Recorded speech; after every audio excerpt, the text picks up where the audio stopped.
Going into a World Cup, it's a bit like soccer World Cup. You always think Brazil are going to win it, but rugby, you always think New Zealand are going to win it. They've won 2 at home. Can they win this one? They're obviously going to be favourites going into the World Cup.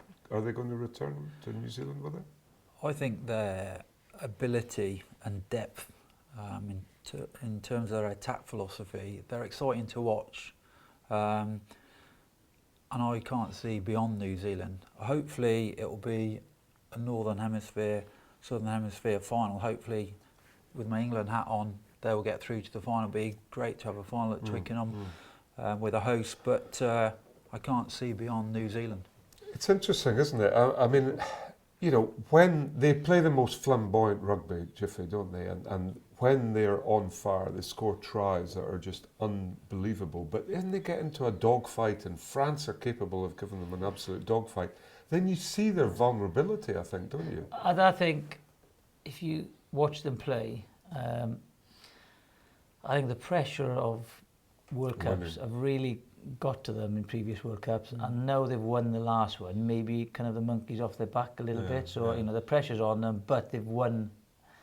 You know, but again, the question is, can they win a World Cup away from home? The 2 World Cups they've won have been in New Zealand, so and they did kind of crumble in the final. I think France had an opportunity of beating them then because Richie McCaw carried them, on one leg, and France should have won, But again, as I agree with you boys, the basic skill level that they have are way beyond anyone else that tries this score. And if they create opportunities, they put them away, and that's the difference. They create and they score, and I'm with Backy. If they play well, and they're almost. But then again, they're playing against if Australia go through, they play against Australia, they play against South Africa on their half of the group, and they're not scared of playing them because they play them so often.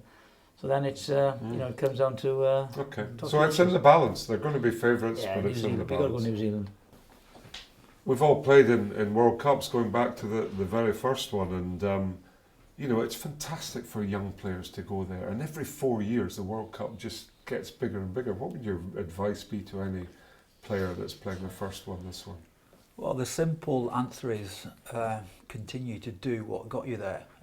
If you start getting caught up with the occasion and it's a World Cup, you've got to treat it as another game.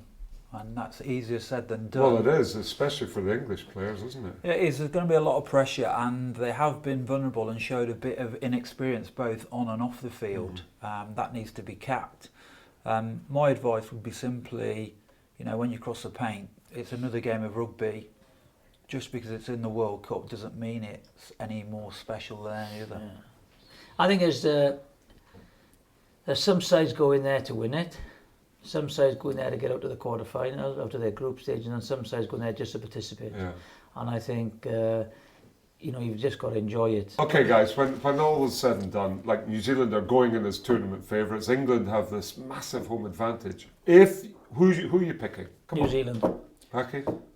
New Zealand, because of their consistency of performance against the best teams in the world.